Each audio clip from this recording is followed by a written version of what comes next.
Hey y'all. Hey. How y'all doing? So it's been a little minute, couple weeks. So last checked in. So what we talking about today, T? We're talking about drains, lymphedema, chemo, and radiation. And then reconstruction. Woo-hoo. So let's talk about these drains. So as y'all can see, I'm dressed, got on a real shirt today. I don't have to put on no hoodie, no sweater, nothing that opens in the front. I can lift my arms a little bit, like right there. I don't have no drains, don't have on a surgical bra. I'm feeling good. So let's talk about these drains. Y'all, they had these drains really stitched and connected to my body. So I'll talk about that like in another video, and I kind of do a little show and tell, just a little, on the side. Y'all don't see anything. But it was rough living with those drains for 3 weeks. It felt like I was living with them drains for 365 days. So they were stitched to me, and y'all know I got some things going on, so I was mad because they wasn't even really symmetrical, but they was, hanging out on both sides, stitched, and they was all the way in there. I'm thinking initially, before I did some extra research, that it's just like, the tube, and it stops like right here where it was stitched. Oh, no. It was a tube, but there was like a whole other like piece that was in there, like that was like this long. And I went in Tuesday, and they just snatched them out. Deep breath. On the exhale, we're going to snatch it out. But the purpose of the drains was to just pull out any fluid that could pull behind my incisions and cause abscesses or create infections or buildup. So, just to get that fluid and that extra tissue just out of there. So, obviously they do serve a great purpose medically. They're just really annoying, and it feels really good to not have to get in the shower and have your lanyard around your neck and your drains hooked to your lanyard, and not have to worry about when you take them off, you gotta hold them tight, because if you drop one, whew, that's it, that baby coming. So feels good. So we're done with the drains. Cool. And I even included a little video about like drain care, I believe, and all of that. So we're done with that portion. Moving on. Let's talk about lymphedema. So lymphedema is, just in real quick terms, just like the swelling of the arm that you had the lymph nodes removed out of or removed from. So sometimes, it could come with swelling, it could come with numbness or tingling. But y'all, I don't have lymphedema. So what they did was they had a test. They have a test for everything now, like everything, a pre-test for everything. So they did a little pre-test when I went in to have my surgical consult a month or so ago, almost 2 months ago. And what it was it measured my body and the fluid basically in my body. And all I did was stand on this little thing like a scale and just put my hands on this bar. And that little innovative little machine was able to determine if I was at high risk or low risk for lymphedema. So it came back that I was at low risk, but that doesn't mean that lymphedema cannot develop over time. So going forward, and I think I touched base on this before, I have to be really careful about what it is that I do on my left side. I know that I've shared that I can't really, it's not, it wouldn't be conducive to my life to get any cuts, burns on this arm. If I get mosquito bites, I have to be really cautious. Any type of damage to this arm, if you will. I can't carry my purse on my left side because that can increase the swelling, your purse being heavy and cutting into your shoulder and all of that. So I can't wear my purse on my left side. So I really have to kind of baby my left side so that I won't get lymphedema. My arm does tingle though because of just the removal of those lymph nodes, and you know, that whole thing trying to heal, and there's nerves in there. So I do have tingling in my arm, but no swelling, so that is good, and no numbness, so that's great too. So let's talk about treatment plan. So when they removed the tumor from my left arm that they didn't know about, and I talked about this, I believe, in the last video, and just to bring you up to speed if you missed it, when they went in to do my surgery and they went in to test the sentinel lymph nodes, they pulled them out right there, tested them right there on the spot. It did come back that my cancer had started to metastasize into the lymph nodes. So they pulled 5 lymph nodes. There was one that was positive for cancer and for cancer cells. There was a tumor in there, and I shared in the last video that they did not know that there was a tumor in there. It was hidden in there, y'all. Like, it was stuck. So they pulled all of that tumor out. They dug out the tissue. Of course, they took my breast tissue. All of that's done and out. However, because that lymph node was positive for cancer, I have to have chemo. And the chemo is to make sure that, you know, they just doing cleanup. Make sure that there's no microscopic cancer cells still just, you know, floating around and living in my body. So everyone that knows that I have to have chemo, you know, they've been asking me, how are you feeling? How's your mental? How's your physical? And so now for the people that are just finding out that I have to have chemo, I want to tell everybody at the same time, I'm good. And if you know me, and if you don't know me, and if you've been following me, get to know me, I'm not a liar. I'm really honest and upfront about my feelings. Sometimes people have told me I'm a little too honest and upfront, but I'm really honest and upfront about my feelings. So if I was feeling away, I'm doing this YouTube channel, I'm doing it afraid, I'm doing it whatever, I will let y'all know if I wasn't good, right? Because I've shared videos where I'm like, I'm not that good. But I'm good. I'm really good with this. And I'm going to tell y'all why I'm so excited about this. And I'm not excited because I think that chemo is going to be some walk in the park. I know that it's not. I know that. But I'm excited because there's life at the end of the tunnel. And I see that it's light, but it's life at the end of the tunnel. And I shared with y'all that I'm not done with life. Not that I'm trying to tell God what to do, or not that I really control that at the end of the day, but from what I can control, I'm not done with life. And so I don't have the time to sit over here with a woe is me sad attitude and beating myself up about the fact that I have cancer and I have to have chemo. This is a part of my process.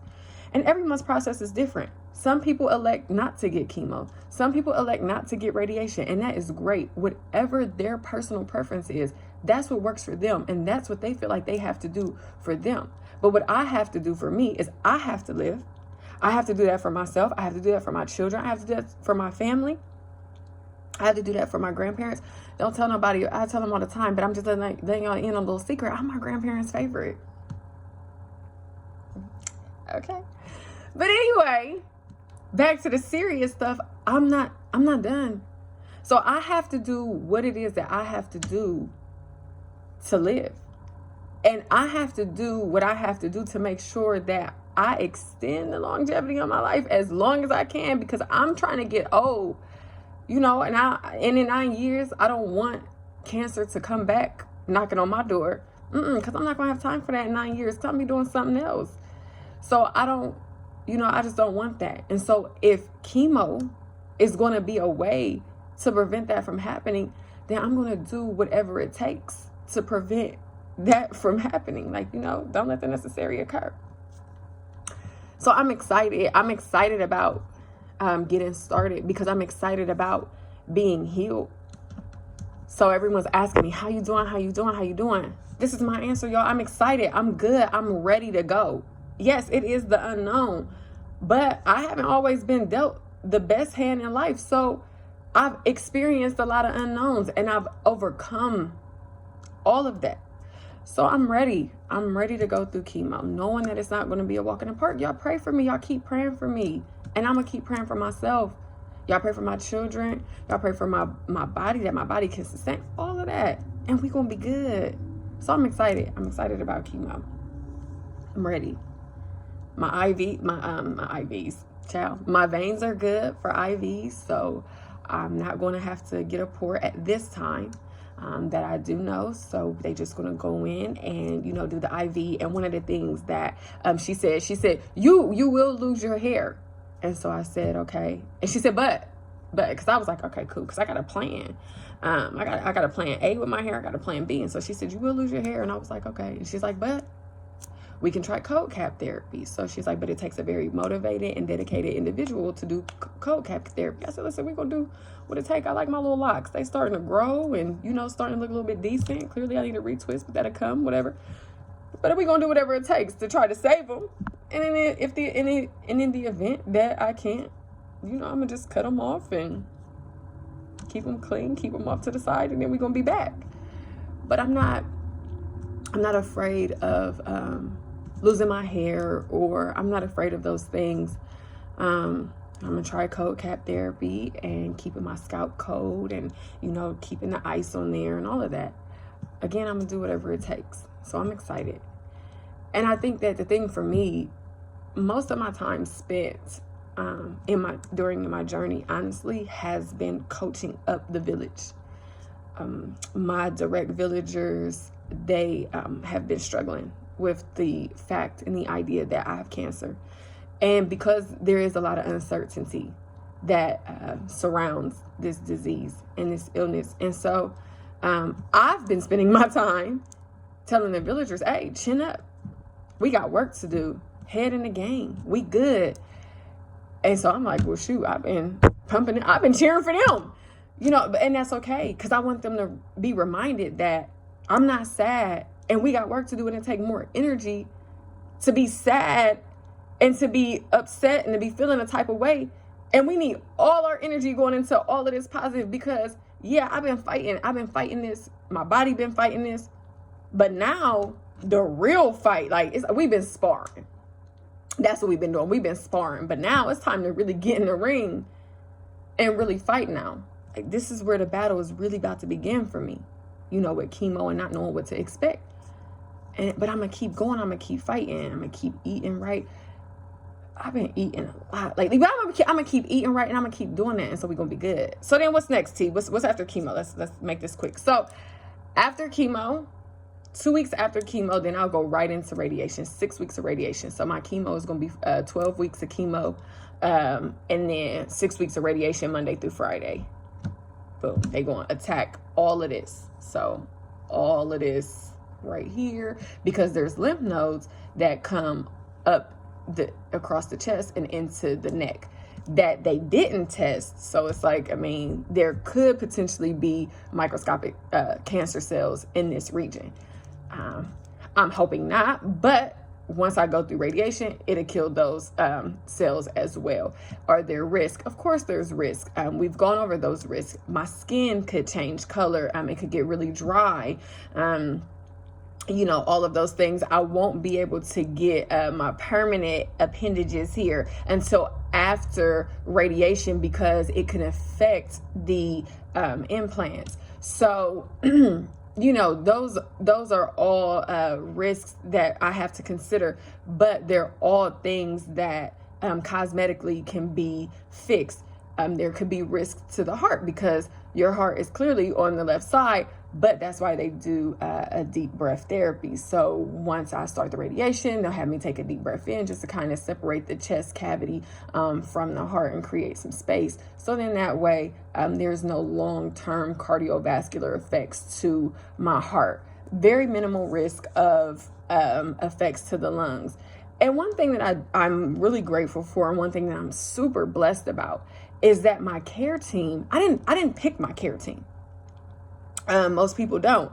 Your care team just, they're there. But I'm so blessed that I really feel like God picked my care team, because it's like they're so thorough and they really care about me. Like, everyone spends hours with me. My appointment yesterday was an hour and a half, and nobody's in a rush to get to the next patient, and it's really personal, and they really care, and they're like, okay, well, these are all of our options, and they're going to list all of our options, but this is what's going to be best for you, and this is what's not going to be beneficial to you. So this type of chemo wouldn't be beneficial to you, but this type of chemo would, because as opposed to doing 20 weeks of chemo, I'm doing 12 weeks of chemo. And so those are the things that I'm grateful for, just to have a wonderful care team that really cares about me as an individual and really cares about my life, and they want me to live, and they care about my health. So yeah, that's it. So drains out. We're going to keep baby in this arm so we don't get lymphedema. No blood pressure on this side, no IVs, no blood draws, no cuts, scrapes, bruises. I'm going to try not to get no mosquito bites. Keeping that's another thing, keeping sunscreen on, especially on this arm. No purse wearing, no bag grabbing, no none of that on this side. Next up, chemo. We gonna stop there, get all that done, go through radiation, and then, y'all, the most exciting part for me, child, is the reconstruction. And then y'all not gonna be able to tell me nothing, because y'all already still can't tell me nothing, right? Because, I don't allow men to objectify my body based on two different parts, top or bottom. I don't allow them to do that. So you already can't tell me nothing. But baby, when I pop out, you're really not gonna be able to tell me nothing. I just want y'all to know that. So then reconstruction. And then another thing that happens with chemo is ovary suppression. So what that is you get a little shot. I'm gonna get a little shot in my hip every month. I'm an injection in my hip every month. And that is going to suppress my ovaries and stop them from making estrogen, because my cancer is driven by my hormones. So, yeah. And so my family makes a joke that I've been like a hormonal person my whole life, even before I had hormones. So, yeah. Good luck. But anyway, so it's going to suppress my ovaries from making estrogen. So I don't know what that's going to look like going forward, as far as how that's going to affect my attitude, how that's going to affect my body. I don't know, but you know what? I'm in it to win it. My head is in the game. I'm going to beat cancer. Cancer does not have me. All of that, so I'm like, whatever. I even told them, because I had my tubes tight. So I even told them, like, hey, look, I'm not really trying to have no more kids. So if you want to take the whole system, go ahead. We don't even have to have an injection. So I might make a video about that, because we might go that way. But for now, when I go into chemo, I'm also going to get the Zoladex, I think it's called, injections in my hip to suppress my ovaries, to stop them from making estrogen. So, and then after all of that is done, then I'll be on the tamoxifen, which is the hormone blocking pill, going forward for the next 10 years. And y'all pray for me, because I am supposed to take medication for like my thyroid and stuff, but my thyroid is in remission, and hopefully it stayed in remission. And I'll find out on Monday, so y'all have another video coming soon. But I'm supposed to take like vitamin D twice a week. I can't even remember to do that. So y'all just pray for me in this tamoxifen, because I'm gonna have a whole lot of reminders in my phone so that I can do this. But anyway, so we coming up on 20 minutes. I was going to make this a real short video. It was only supposed to be like 15. So here we are talking. So I'm done. But, like I said, I'm ready for chemo, and I'm going to check in with y'all after my first day of chemo so I can let y'all know how it's going. I'm not going to tell y'all that I'm going to be this hype. I don't know. I don't know what I'm going to be feeling like. It's the unknown for me. I never walked in that territory before. But I'm definitely going to keep y'all updated. And I want you all to just remain positive for me. Send me positive love, light, and vibes. Keep me in your prayers. And always remember that we are T-strong. We don't got time to be sad, baby. Chin up, Buttercup. Hey, y'all. Hey. So, 'twas the night before my follow-up appointment. And baby, when I tell you, I am so ready to get these drains out. So let us pray together that on tomorrow I get these drains out. So I have had questions about what the drains look like.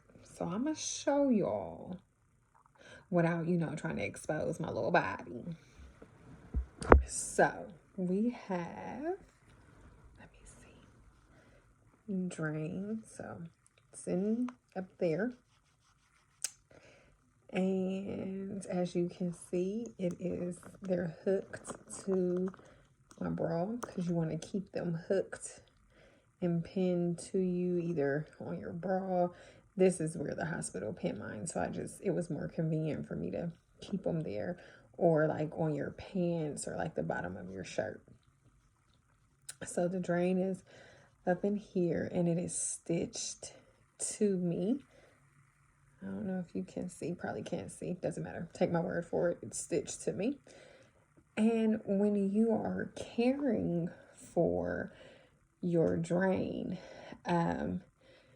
it's a little obnoxious to carry these around all day, every day, and try to sleep carefully with them. But you can lay to the side if your doctor permits you to do so, as long as it does not bother your drain site or cause you any pain. But caring for your drains, it's pretty easy, and once you do it a couple times, you'll get the hang of it.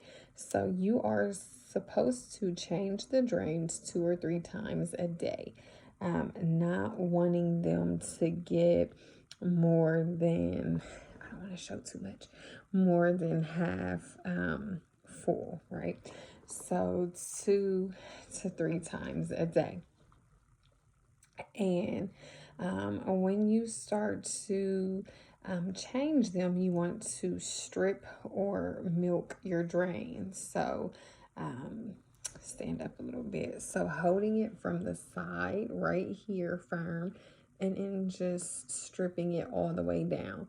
And what that does is it keeps the tubes open and keeps the fluid from your body flowing through the tubes, making sure that they do not get clogged with any blood clots and any other tissue that is coming from the inside of your body, the incision, from underneath the incision.